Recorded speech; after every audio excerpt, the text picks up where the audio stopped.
Hello and welcome. Jackson here again from Steamedworld Presents to present to you all my review of the movie The Joker, starring Joaquin Phoenix and directed by Todd Phillips.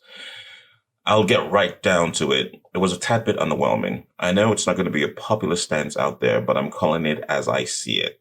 Don't get me wrong, the actors, the story, the movie as a whole is not bad at all. Actually, it's a very compelling study on how environment and nurture plays a role in how we grow as individuals. Yes, I am aware I just contradicted myself there, but bear with me for a moment. As a movie itself, it is very Scorsese-like with elements of Fight Club thrown in, which is visually interesting. It is gritty, hyperrealism to the point that the surroundings are actually characters of their own and so on.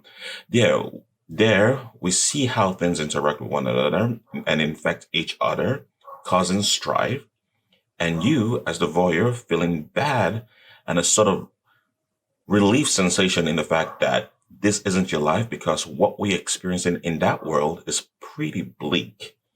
This makes for a good Oscar-worthy movie, and I'm certain the movie will be nominated for Best Picture or at least Best Actor. Joaquin Phoenix as the Joker or Otter Peck was creepy, disturbing, and his physicality was nuts. The way he contorted his body throughout the movie was just mind-boggling. I believe he lost about 51 pounds. That was a lot of weight, and it shows. Like I was saying, the movie is actually good. The story is compelling, but I don't see it as a unique comic book movie experience. This is because the Joker, as a character, can be swapped out with just about anyone, any character with a skewed outlook in life, and it will still work as a movie. Therefore, not a unique comic book movie at all. So I was a bit underwhelmed by that, not because the movie is actually bad, but because it's not really a unique experience tied to the Joker. In my understanding of the mythos of Joker, granted I might be wrong, so don't hesitate to let me know by leaving comments down below. The Joker, I believe, is a sociopath with psychopathic tendencies, making him quite aware of what he is doing and why he is doing it. Basically, if he has a goal, he will use any and all avenues available to him to carry out his desired goals. Screw the consequences.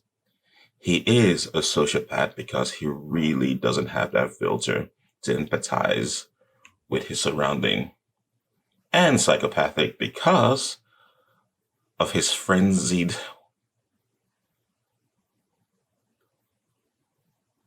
he could get of basic of course of how because of how frenzied he could get when he goes about carrying out his goals. Now comes in Joaquin Phoenix Joker. His version of the Joker is a bit broken. Actually, he's just broken, a direct result of years of physical and mental abuse that resulted in traumatic brain injury. This unfortunately makes him disconnected from the real world and isn't truly aware of what is happening around him.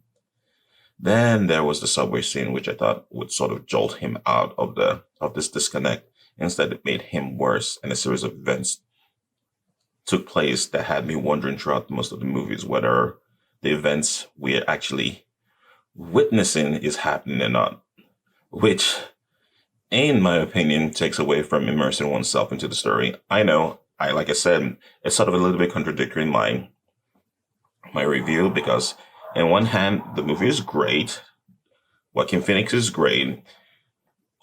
But on the other hand, my perception of who the Joker is or what he is and why he's effective is a bit different from what was actually presented in the movie. Then again, this is probably the problem with DCEU when those characters have been around for so long that we all have some sort of expectation of what to expect in said characters. And when an author, decides to deviate from said character, from said expectation, it's a little bit hard to actually give it a chance, so to speak.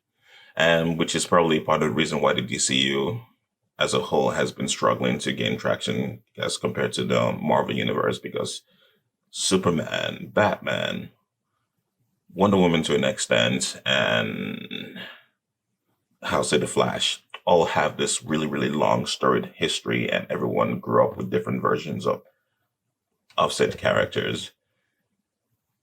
And that would make it hard to deviate from said characters, from said expectation of said characters.